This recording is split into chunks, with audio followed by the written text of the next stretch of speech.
godina Gujii lixaa aanaa Dugdaa Daawwaatti milishoonni leenjii loltummaa mata duree garaa garaa irratti fudhachaa turan xumuruun eebbifamani. Godinichatti milishoonni 5,152 guyyoota 15 fi leenjiiwwan fudhachaa turan xumuruun eebbifamaniiru. Rakkoowwan nageenyaanichaa mirkaneessuun hawaasni yaaddoo nageenyaa malee misooma akka gaggeeffatuu fi humna nageenyaa daran cimsuun leenjichi kan barbaachise ta'uunis himamee jira. Aanaa Dugdaa Daawwaatti milishoonni 400 ol ta'an leenjii mata duree heera biyyaa qabannaa meeshaalee waraanaa fi naamusa milishaan leenji'aa turanis eebbifamaniiru.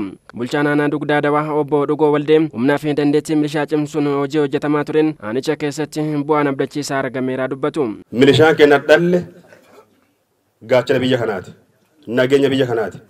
Biyyi tun qaamolee nageenyaatti ala milishaa kanaan ala gaachana ta'uusaa ibsuun isaa halkaniif guyyaa osoo beelaa hin jedhin dheeboodha hin jedhin aduuf boojjiin halkaniif guyyaa raaqa keessa galtanii namootaan kaleessa rafa rakkoo keessatti haati ta'e nabaatee fichaan nanne abbaan bayii fichaan nanne horii isaa obaafanne adda aanaa keenya bilisa baattanii nami kamiiyyuu karaa nagaatiin hoggansi keenya qaamoleen nageenyaa keenya obboleeyyan teenya maatiin teenya iddoo barbaadan halkaniif guyyaa deemanii horii isaanii obaafatanii galchaa jiran kun injifannoo xiqqaa miti. Injifannoon kun injifannoo qaamolee nageenyaa kanaan argame. Itti gaafatamaa waajjira bulchiinsaa fi nageenya godina Gujii lixaa obbo Dasitaa Taanan marsaa garaa garaatiin milishoota 5,152 leenjii kan fudhatan yoo ta'u bu'aa leenjii kanaatiinis hawaasni hojii misooma yaaddoo malee akka gaggeeffatu ta'ee jira jedhu.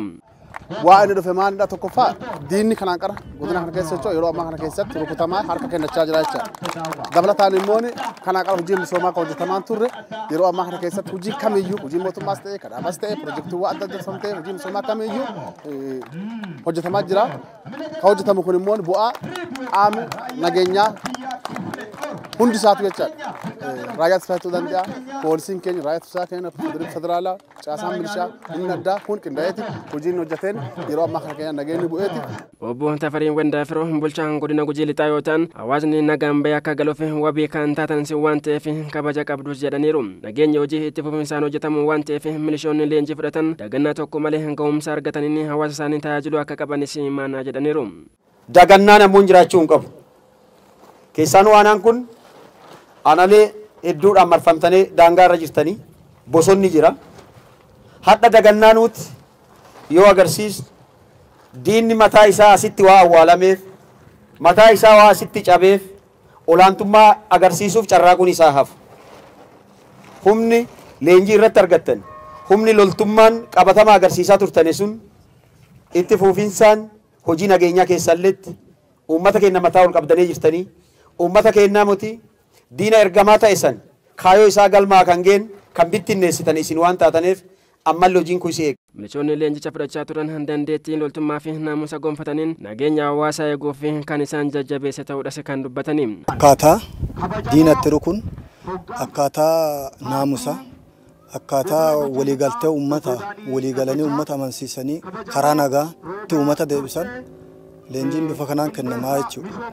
Hubannoo loltummaa isarra dabaree hubannoo ittiin bulmaata milishaa achitti aansee immoo heeraaf seera biyya kanaa akka ta'e tokko tokkoon akkasii hubannoo nu kenne achi loltummaa seeraan akkamitti akka jiganii akkamii akka aadaan akkamii akka tokkosan qabatamaan bultii yeroo gabaabaa kana keessatti haala gaariidhaan nu kenname akkasiin. Qaamoleen nageenya hojii nageenyaatiin dandeettii fi naamusa cimaa agarsiisanii fi beekamtii fi waraqaa ragaa kennamee jira.